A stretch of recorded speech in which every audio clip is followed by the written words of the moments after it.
Selma never planned to stop in Fallow Ridge. She meant to pass straight through, to keep the wagon rolling until the memories behind her were smaller than the miles ahead. Her late husband's pension had bought the horse and wagon. The rest of what she owned rattled in one trunk and a few bundles. The day was hot when the front wheel snapped. It cracked loud right in front of the saloon. The wagon lurched, and Selma grabbed the reins until her hands burned. Men on the porch laughed. No one moved to help. Selma climbed down, boots hitting dry dirt. She brushed dust from her black skirt and lifted her chin. She meant to check the broken wheel and work out a plan. Then she saw the thing standing in the middle of the square. A cage. It stood alone on bare ground, iron bars rusted at the base. Filthy straw lay scattered inside. A rough board hung on one side. On it, someone had scrawled $10 to touch the beast in crooked letters. Inside the cage, a man sat with his back against the bars and his head bowed. He was barefoot, shirt torn, wrists wrapped in dirty cloth. A boy ran up and flung a rock at the bars. The stone hit with a sharp clang and bounced away. The man did not lift his head. He just kept breathing, slow and steady, like someone who had already spent all his strength. Selma felt her feet carry her closer before she chose to move.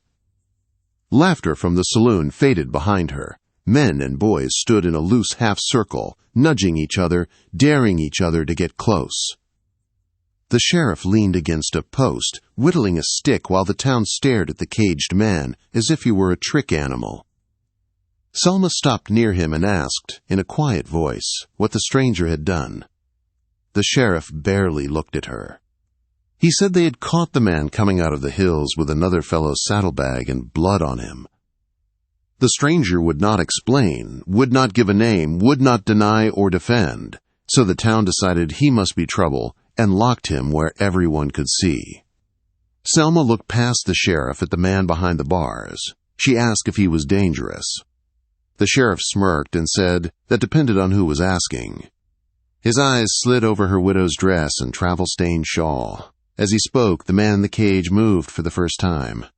He lifted his head. Not all the way, just enough for his eyes to meet hers. A man passed, hoping, but not yet broken. Selma stepped closer until her boots nearly touched the iron. She asked if he had a name. The sheriff said they could not get one from him. The stranger called himself nothing. The crowd chuckled. The man inside did not react. He only watched Selma, quiet and measuring, as if he were the one deciding what kind of person she was. A thought rose in her chest, sharp and simple. The ring. It rested in her coin pouch, tucked in her satchel. Thin gold, worn smooth from years on her finger. Her husband had slipped it on her hand before he marched off to war and never came back. She had traded dresses, dishes, keepsakes. Never that ring. Until now.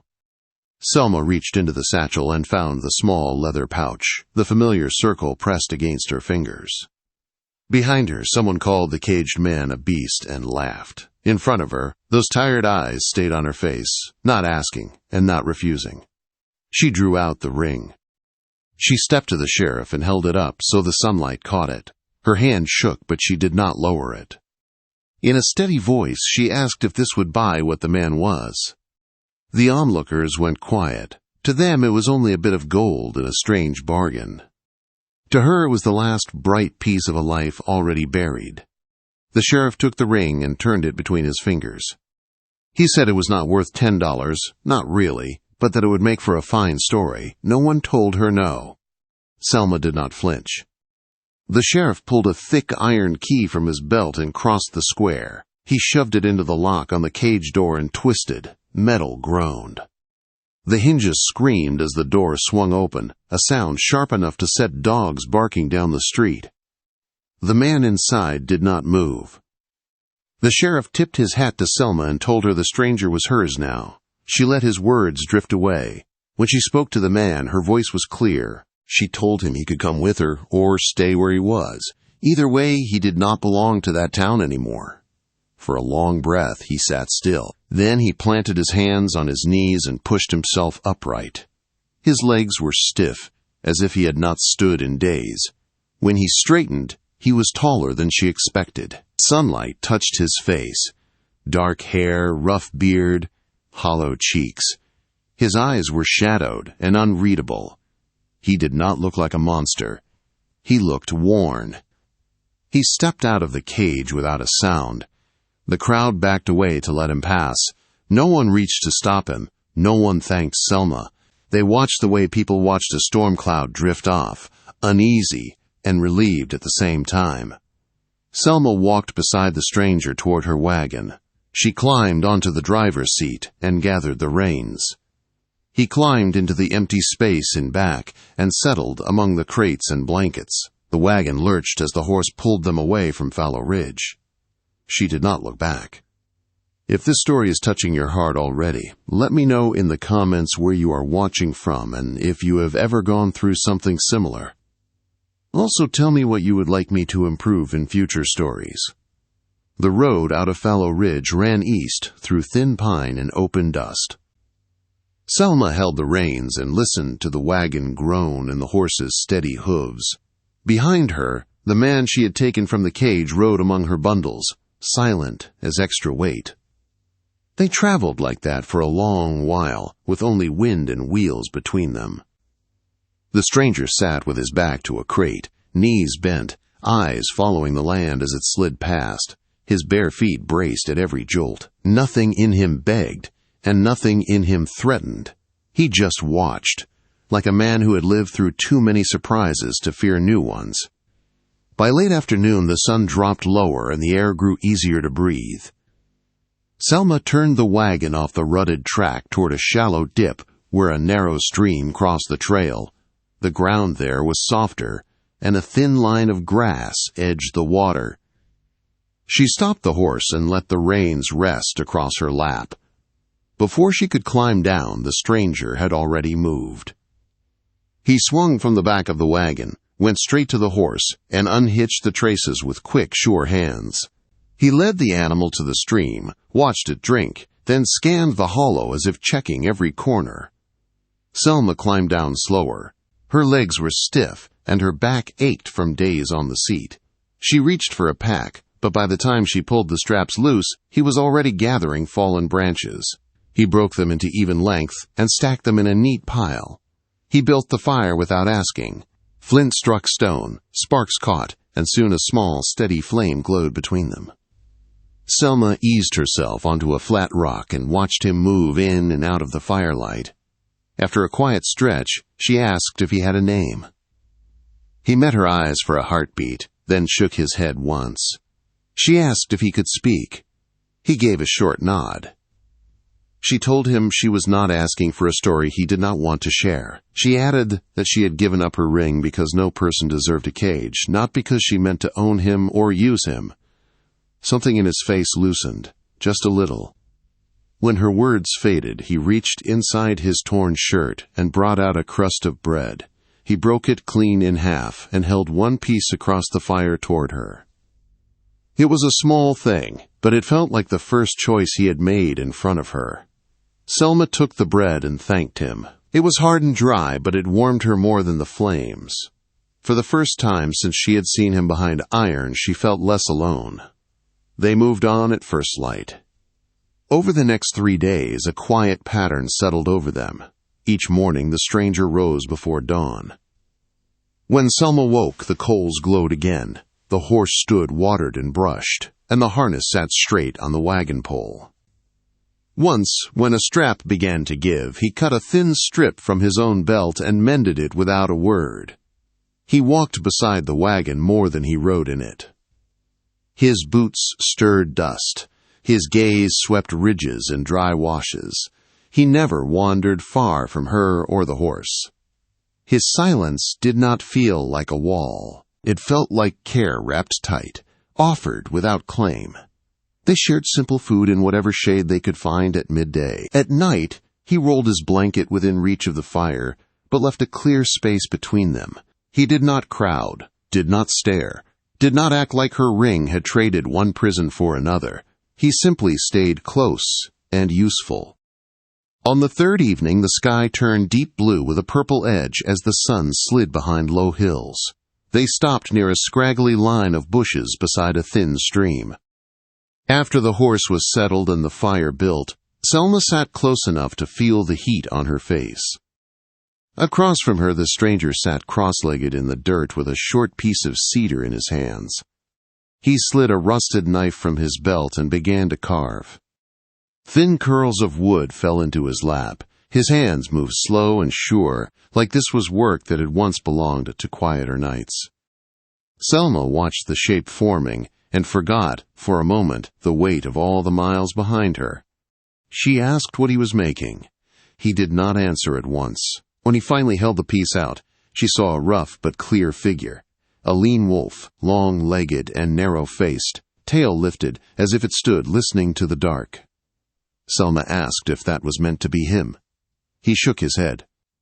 He tapped the little wolf once with his thumb, then turned it so its carved face pointed toward her. The idea pulled a soft, surprised laugh out of her. She said that out here most folks called wolves thieves and shot them from porches and saddles. No one thanked them for anything. The stranger lifted the carving and angled its wooden muzzle toward the sky. Selma followed his gaze. Stars were beginning to show, and a pale moon hung above the ridge. The meaning slid into place. A wolf lived by its own sense of the land. It listened, moved, and survived whether people approved or not. She looked back at him and felt something settle between them that was not pity and not fear. After a while, she reached into her satchel and pulled out the small leather pouch that had once held her wedding ring. Now it was empty. The leather felt thin and tired under her fingers. She tied the strings tight and set the pouch on a flat stone near the fire. In a low, steady voice, she said the life that ring belonged to was finished. Then she added that it seemed right that both of them stood here with nothing claiming them anymore, not town, not law, not old promises. The stranger watched her closely. When the pouch began to darken at the edges, Selma used a stick to push it into the flames. It curled, smoked, and shrank. The smell of burned leather rose briefly, then vanished into the night air. When she looked at him again, he was no longer watching the fire. He was watching her, as if he had seen a different kind of cage fall open. She asked softly if he had ever belonged to anyone. He laid his palm flat on his chest and slowly shook his head. She nodded and said maybe that was the reason he was still alive. The fire snapped once and settled to a low glow. The carved wolf stood upright in the dirt between them, halfway from his side to hers. In that small circle of light, there were no owners left, only two worn souls learning to share warmth without debt. Later, wrapped in her blanket beside the fading coals, Selma listened to the stream whisper over stone. Her grief was still there, but it no longer pressed on her like iron. It felt more like an old bruise, sore but no longer in charge of her every breath. As sleep pulled at her, she heard the stranger rise and feed the fire one last stick. The flames lifted and then settled into a gentle glow. He stayed awake a while longer, keeping watch on the dark and on the fragile peace growing between them. He did not speak. He did not need to. They broke camp at first light and rolled east into sharper country. The air was cold and thin, and frost silvered the rocks around them. Selma folded blankets while the man scattered the last coals with his boot, then hitched the horse and took his usual place beside the wagon without a word. By the time the sun cleared the low ridge, the wheels were already turning. The land grew harder as the day went on. Soft hills gave way to broken stone and steep slopes. The trail narrowed between ridges where scrub trees twisted out of cracks like they were hanging on for dear life. Far ahead, a dark cut split the earth and the sound of hidden water rode the wind. By midday, they reached the rim of a wide canyon. The ground simply dropped away. Far below, a narrow river shone like a strip of glass. The only road forward was a thin ledge carved into the cliff face, barely wide enough for a careful horse and one wagon wheel at a time. Selma pulled the horse to a stop. Wind rose from the depths and grabbed at her skirt and shawl. One look at the ledge made her stomach knot, because one bad step would take the wagon, the horse, and what little she had left. The man stood near the edge, studying the stone. His eyes followed the turns of the ledge and the cracks in the rock instead of the drop. He looked like someone who had walked bad ground before, and was still here to remember how. Selma stepped beside him and said in a low voice that this had to be the way, because there was no other road. Her words shook a little, but she did not step back. He nodded once and held out his hand for the reins. For a moment she held them tight. The wagon and horse were all she owned that anyone could see. Then she thought of the way he had stepped out of the cage without taking anything, and how he had watched over the camp each night. She placed the reins in his hand. He moved to the front, one hand on the bridle, the other brushing the rock wall. The horse followed his steady pull. Selma took the outside, between wagon and drop, fingers tight on the sideboard as she watched his shoulders and the slow, careful roll of his steps. They eased around a blind curve. Below them, loose stone rattled with a sharp echo. The sound bounced up the canyon walls. The horse flinched, jerked its head, and tried to rear, and the wagon slid just enough toward the edge to knock pebbles into space. Selma's knees went weak and her grip slipped. The man moved fast. He planted his boots, leaned all his weight into the bridle, and laid his other hand firm along the horse's neck. He did not yank or shout. He simply stood solid and gave the panicked animal something steady to lean on. The horse danced in place, hooves scraping, then felt that calm hold and settled. Its front legs dropped. The wagon creaked back from the edge, and the falling stones rattled down the cliff until the sound disappeared. Selma dragged in a breath that burned all the way down. Her heart pounded so hard it hurt. The man turned his head. He checked the horse, the wheel, then her face. His eyes were tired and watchful, same as in the cage, but now they carried one simple question, asking if she was still with him. She nodded once. The fear did not vanish, but it loosened its grip. He gave a small nod back and faced forward again. They finished the crossing in silence and reached wider ground on the far side. A spring spilled from a crack in the rock and filled a shallow pool. A narrow shelf of flat dirt and scrub grass offered just enough room for a camp. Selma unhitched the horse and brushed the dust from its coat. The man gathered wood, built a tight ring of stones for the fire, and filled the dented pot with water. He dropped in dried meat and a pinch of herbs and set it to boil until a simple stew warmed the air.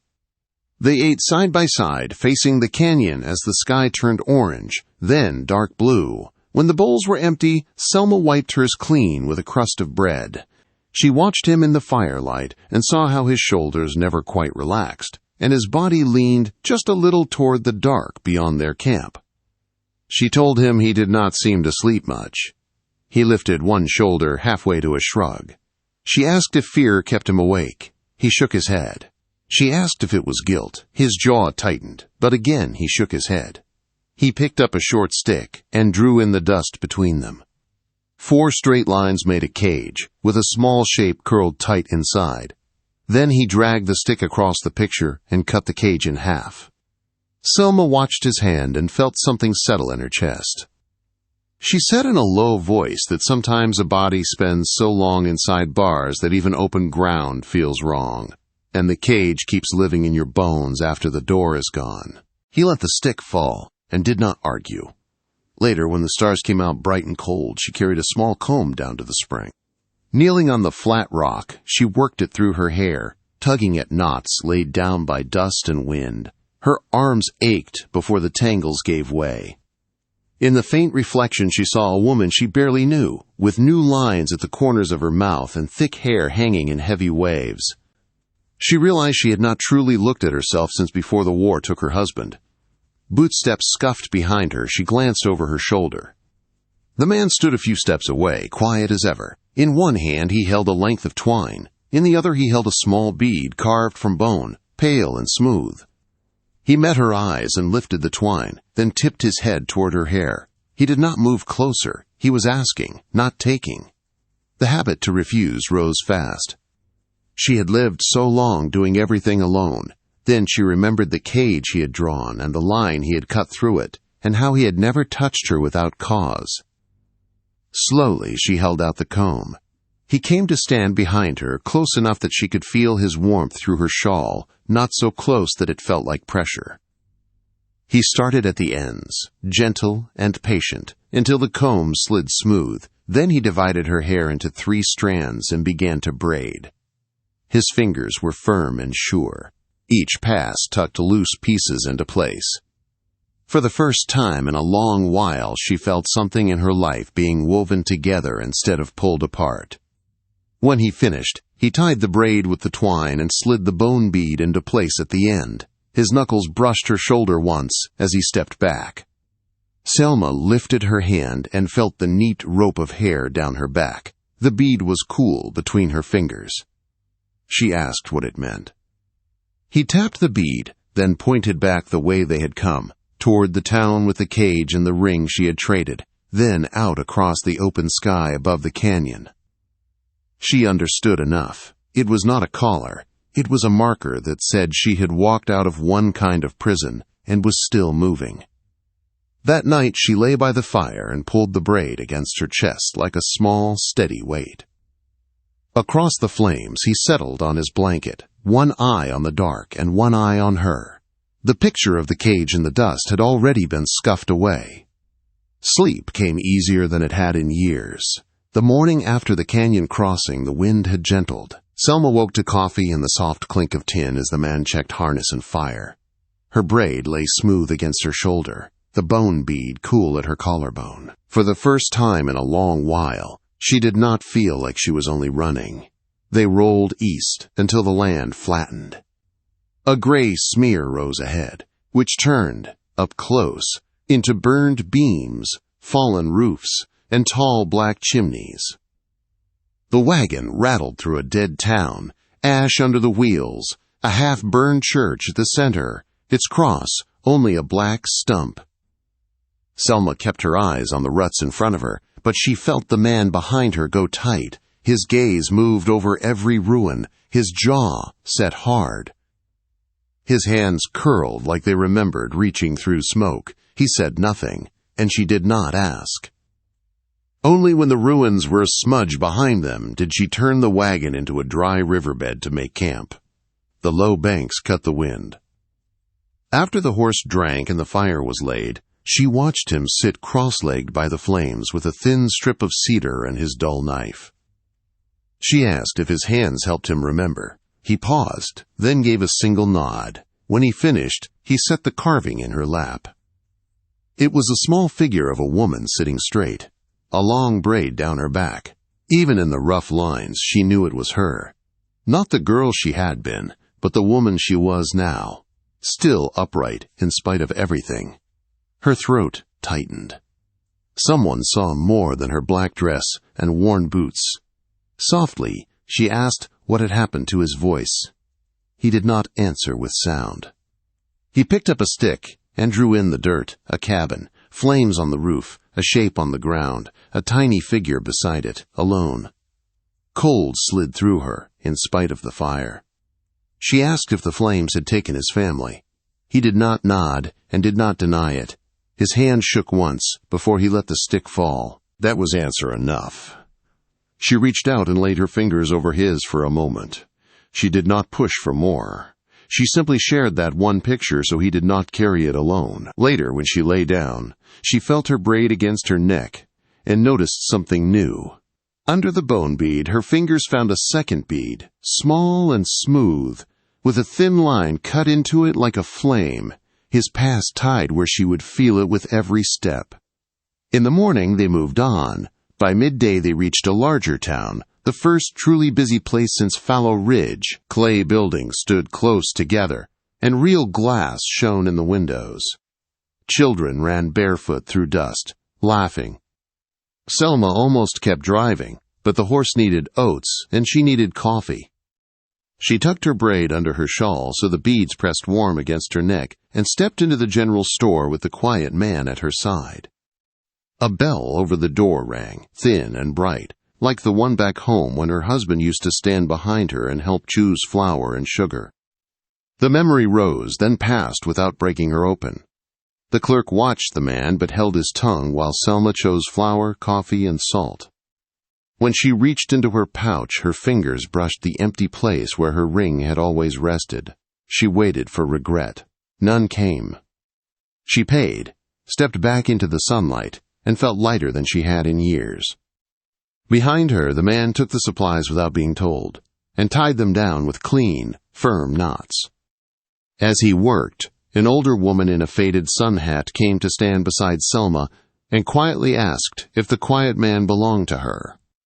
Selma watched him check a buckle and glance up to make sure she was still there. She said he was not hers, then added that, in a way, she was his, because she had chosen to walk this road beside him. The woman studied her a long moment, then nodded once and wished her safe travel. They rolled out of town with full bags.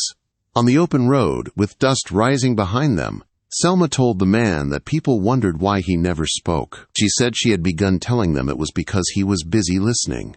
A quick, real smile flickered across his mouth. It vanished fast, but she saw it and kept it. That night they camped among low rocks. When Selma reached back to loosen her braid, her fingers found a third bead at the end. Along with bone and flame, there was now a small, smooth bead shaped like a ring. She turned toward him across the fire and asked why he kept adding pieces to her hair.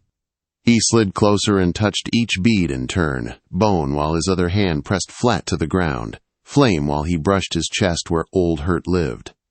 The ring bead while he nodded toward her empty pouch, and then toward the dark line of the trail ahead. Home, pain, choice, all tied into one line down her back. Last he tapped all three together and rested his palm over her heart. She sat very still, feeling the three small weights against her spine. What once felt like loss, now felt like a cord keeping her steady. The land grew rough again after that town. Roots pushed through the trail. Cliffs leaned close, narrowing the sky. He walked ahead of the wagon, eyes on every bend. She guided the horse, and knew she trusted him now, not only because he had steadied them on the canyon's edge, but because her hair never came loose anymore. One evening they stopped in a stand of pale aspens. A light breeze turned the leaves into a soft whisper. After the camp was set and stew simmered, Selma watched him in the firelight, and finally asked what name he would choose if he could give himself one. He thought for a long time, then picked up a flat stone and scratched letters into it with the tip of his knife. When he turned it toward her, she studied the shapes until the sound of it formed in her mind. Solon. He laid his hand on the ground, lifted it toward the sky, then touched his chest, showing earth, light, and the man he had become, all held in that one quiet word. She spoke the name, and it felt right. He gave a small nod. In that moment he was no longer only the stranger from the cage. He was Solon, standing on his own ground beside her. After a while she told him he did not owe her his steps. The ring she had traded was not a chain. If he ever wanted to turn aside, she would not hold him. He picked up the little carving of her with the braid and set it between them, then brought out another figure he had been shaping, broader in the shoulders, seated close beside the first, both facing the same unseen distance. He placed that one next to hers. She understood. He was choosing to stay. Later, he came to sit behind her. With slow fingers, he unwound her braid until her hair fell loose and warm down her back. Then he began again, weaving it tighter and smoother than before. At the end, he tied it with fresh twine and slid a thin piece of bark through the knot, carved with the same letters he had scratched on the stone. His name rested against her spine now, not as a mark of ownership, but as something they shared. She touched the new bead and felt the weight of every mile and every fire they had shared. Then she looked across the flames at him and said softly that she would not leave either. The wind moved through the aspens with a low rush. No vows were spoken, no promises were sworn. Yet in that single braid, heavy now with bone, flame, ring, and bark, the truth sat clear. Whatever waited beyond the next bend in the land, neither one of them would walk toward it alone. By midday the trail climbed to a bare ridge of rock. The wagon groaned, The horse blew hard, and Selma pulled it to a stop where the ground turned too steep to trust. She stepped down, boots scraping stone, and Solon came to stand beside her. Without a word, they walked together to the edge.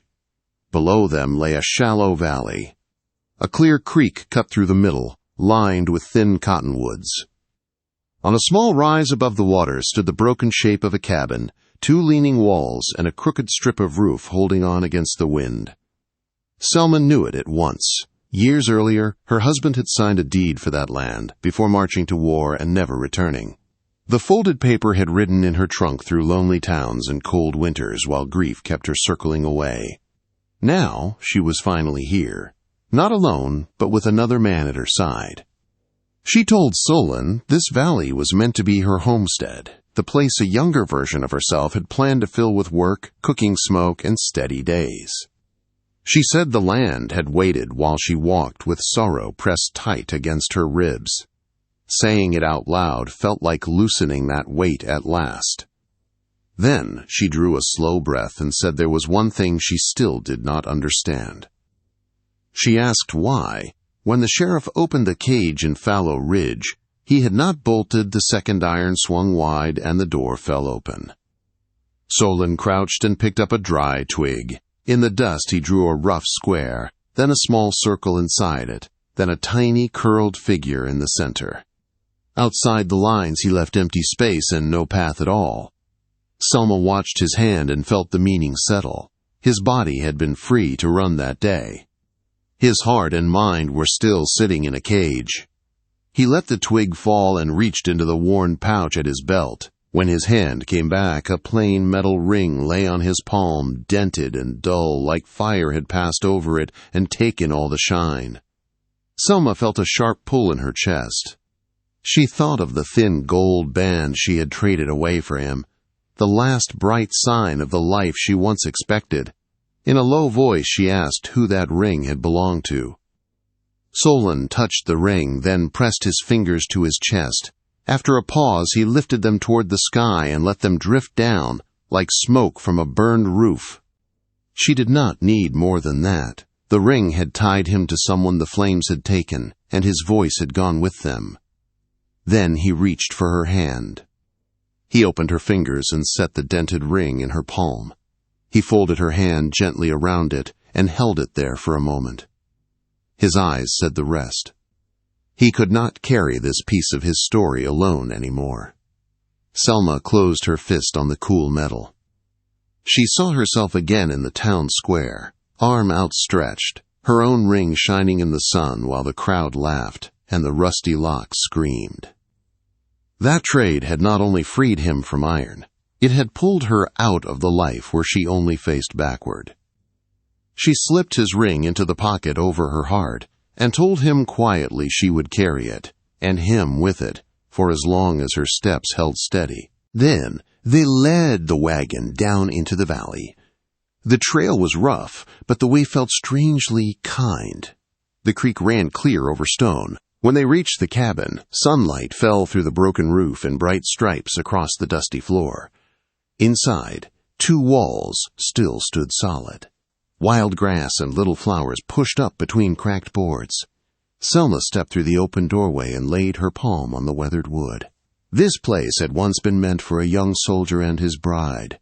That future was gone, but the land was still here, ready to hold whatever life they could build now. They unhitched the horse and watered it at the creek. That first night they spread blankets on the cleanest corner of the floor and slept under open rafters. Stars showed through the gaps above them. The wind slid through the broken roof like a slow, steady breath. At dawn, Solon walked the edges of the cabin, testing each beam.